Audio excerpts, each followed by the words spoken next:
ଚାଷୀ ହେଉଛନ୍ତି ଆମ ସମାଜର ମେରୁଦଣ୍ଡ ଏବଂ ଆମ ଅର୍ଥନୀତିର ପ୍ରକୃତ ସାଥୀ। ଜୟ କିଷାନର ନାରାକୁ ସାର୍ଥକ କରିବା ପାଇଁ କେନ୍ଦ୍ର ସରକାର ଓ ଆମ ସରକାର ସଦା ସର୍ବଦା ଚେଷ୍ଟିତ।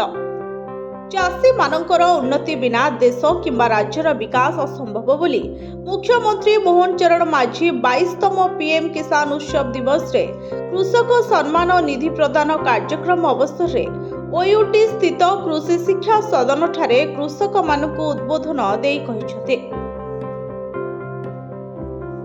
ଆସାମର ଗୁଆହାଟୀଠାରେ ପ୍ରଧାନମନ୍ତ୍ରୀ ଶ୍ରୀ ନରେନ୍ଦ୍ର ମୋଦି ପିଏମ୍ କିଷାନ ସମ୍ମାନ ନିଧିର 22ତମ କିସ୍ତି ପ୍ରଦାନ କାର୍ଯ୍ୟକ୍ରମ ଶୁଭାରମ୍ଭ କରିଛନ୍ତି। 22ତମ କିସ୍ତିରେ ଦେଶର 9.32 କୋଟି କୃଷକଙ୍କୁ ପ୍ରାୟ 19,000 କୋଟି ଟଙ୍କା ପ୍ରଦାନ କରାଯାଇଛି।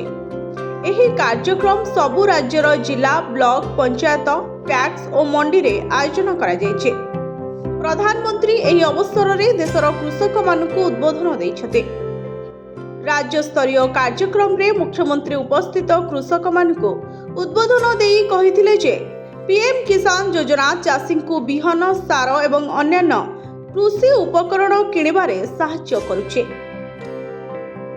ଏହି 2,000 ଟଙ୍କାର କିସ୍ତି ଏବଂ 3ଟି କିସ୍ତିରେ ବର୍ଷକୁ ସର୍ବମୋଟ 6,000 ଟଙ୍କା ହୁଏତ ସାଧାରଣ ଲୋକଙ୍କ ପାଇଁ ଏକ ସାମାନ୍ୟ ଅର୍ଥ ହୋଇପାରେ, କିନ୍ତୁ ଜଣେ କ୍ଷୁଦ୍ର ଚାଷୀ ପାଇଁ ଏହା ତାର ପରିଶ୍ରମର ଏକ ବଡ଼ ସମ୍ମାନ। ଆଜିର ଦିନକୁ ସାରା ଦେଶ ତଥା ରାଜ୍ୟରେ ପିଏମ୍ କିଷାନ ଉତ୍ସବ ଦିବସ ଭାବରେ ପାଳନ କରୁଛେ।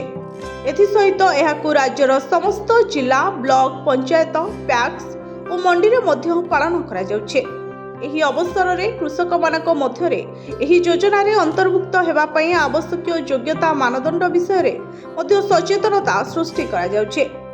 ଆମ ରାଜ୍ୟରେ 34,24,000ରୁ ଉର୍ଦ୍ଧ୍ୱ ଯୋଗ୍ୟ ଚାଷୀ ଭାଇ ଭଉଣୀମାନଙ୍କୁ 22ତମ କିସ୍ତି ବାବଦକୁ 2,000 ଟଙ୍କା ହିସାବରେ ସମୁଦାୟ 684 କୋଟି ଟଙ୍କାର ଆର୍ଥିକ ସହାୟତା ମୋଦିଜୀ ଆଜି ପ୍ରଦାନ କରୁଛନ୍ତି। ପିଏମ୍ କିଷାନ ଯୋଜନାରେ ଦରକାର ହେଉଥିବା ସମସ୍ତ ବାଧ୍ୟତାମୂଳକ ମାନଦଣ୍ଡ ଯଥା KYC, ଜମି ଜମାର ବିବରଣୀ, ଆଧାର, ବ୍ୟାଙ୍କ ଆକାଉଣ୍ଟ ଲିଙ୍କ, ଆଧାର ଅନୁଯାୟୀ ନାମ ସଂଶୋଧନ ଆଦି କାର୍ଯ୍ୟ ସମାପନ କରି ଏହି ଯୋଜନାର ସମସ୍ତ ସହାୟତା ଲାଭ କରନ୍ତୁ ବୋଲି ମୁଖ୍ୟମନ୍ତ୍ରୀ ରାଜ୍ୟର ସମସ୍ତ ଚାଷୀ ଭାଇ ଭଉଣୀଙ୍କୁ ଅନୁରୋଧ କରିଥିଲେ। ପିଏମ୍ କିଷାନ ସହିତ ଆମ ସରକାର ମଧ୍ୟ ରାଜ୍ୟରେ ସିଏମ୍ କିଷାନ ଯୋଜନାରେ ଯୋଗ୍ୟ ଚାଷୀ ଭାଇ ଭଉଣୀମାନଙ୍କୁ ଅନ୍ତର୍ଭୁକ୍ତ କରି 2ଟି କିସ୍ତିରେ 4,000 ଟଙ୍କା ପ୍ରଦାନ କରୁଛନ୍ତି। 6 ଲକ୍ଷରୁ ଅଧିକ ନୂତନ ହିତାଧିକାରୀଙ୍କୁ ଏହି ଯୋଜନାରେ ସାମିଲ କରାଯାଇଛି। ବର୍ତ୍ତମାନ ସୁଦ୍ଧା ସିଏମ୍ କିଷାନ ଯୋଜନା ଅଧୀନରେ 51,54,000 ହିତାଧିକାରୀଙ୍କୁ ମୋଟ 2,991 କୋଟିରୁ ଅଧିକ ଟଙ୍କାର ସହାୟତା ରାଶି ପ୍ରଦାନ କରାଯାଇଛି, ଯେଉଁଥିରେ 3,236 ଜଣ ବିଶେଷ ଭାବେ ଅନୁନ୍ନତ ଜନଜାତି ଗୋଷ୍ଠୀର ଚାଷୀ ଏବଂ 31,695 ଜଣ ସହରାଞ୍ଚଳର ଚାଷୀ ସାମିଲ ଅଛନ୍ତି। ମୁଖ୍ୟମନ୍ତ୍ରୀ ଆହୁରି କହିଥିଲେ ଯେ ସିଏମ୍ କିଷାନ ଯୋଜନାର ହିତାଧିକାରୀମାନଙ୍କ ପିଲାମାନଙ୍କୁ କୃଷି ବିଦ୍ୟାନିଧି ଯୋଜନାରେ ରାଜ୍ୟ ଭିତରେ ଏବଂ ରାଜ୍ୟ ବାହାରେ ଥିବା ସରକାରୀ ବେସରକାରୀ ଶିକ୍ଷାନୁଷ୍ଠାନମାନଙ୍କରେ ଡାକ୍ତରୀ, ଇଞ୍ଜିନିୟରିଂ, କୃଷି ଏବଂ ଆନୁଷଙ୍ଗିକ, ନର୍ସିଂ, ଡିପ୍ଲୋମା ଏବଂ ITI ଭଳି ବୃତ୍ତିଗତ ଏବଂ ବୈଷୟିକ ପାଠ୍ୟକ୍ରମ ଅଧ୍ୟୟନ କରିବା ପାଇଁ ଛାତ୍ରବୃତ୍ତି ପ୍ରଦାନ କରାଯାଉଛି। ଏହା ଫଳରେ ସିଏମ୍ କିଷାନ ଯୋଜନା ହିତାଧିକାରୀ ପରିବାରର ଛାତ୍ରଛାତ୍ରୀମାନେ ବିଶେଷ ଭାବେ ଉପକୃତ ହେଉଛନ୍ତି।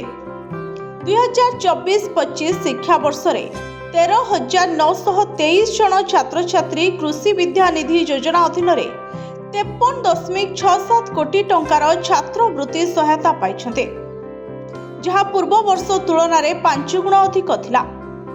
ଚଳିତ 2025-26 ଶିକ୍ଷାବର୍ଷ ପାଇଁ କୃଷି ବିଦ୍ୟାନିଧି ଯୋଜନାରେ ଆଜି ସୁଦ୍ଧା 68,915 ଛାତ୍ରଛାତ୍ରୀ ଏହି ଛାତ୍ରବୃତ୍ତି ପାଇଁ ଆବେଦନ କରିଛନ୍ତି। ଏଥିପାଇଁ ସେମାନଙ୍କୁ 290 କୋଟି ଟଙ୍କାର ଛାତ୍ରବୃତ୍ତି ପ୍ରଦାନ କରାଯିବ, ଯାହାକି ଏକ ସର୍ବକାଳୀନ ରେକର୍ଡ। ରାଜ୍ୟ ସରକାର କେନ୍ଦ୍ର ସରକାରଙ୍କ ସହ ମିଶି କୃଷକମାନଙ୍କର ଆୟ ଦ୍ୱିଗୁଣିତ କରିବା ପାଇଁ କାର୍ଯ୍ୟ କରୁଛନ୍ତି। କେବଳ ଧାନ ଚାଷରେ ସୀମିତ ନ ରହି ଡାଲି ଜାତୀୟ ଫସଲ, ପନିପରିବା, ଫଳ ଏବଂ ଅର୍ଥକାରୀ ଫସଲ ଉପରେ ଧ୍ୟାନ ଦେବା ଉଚିତ।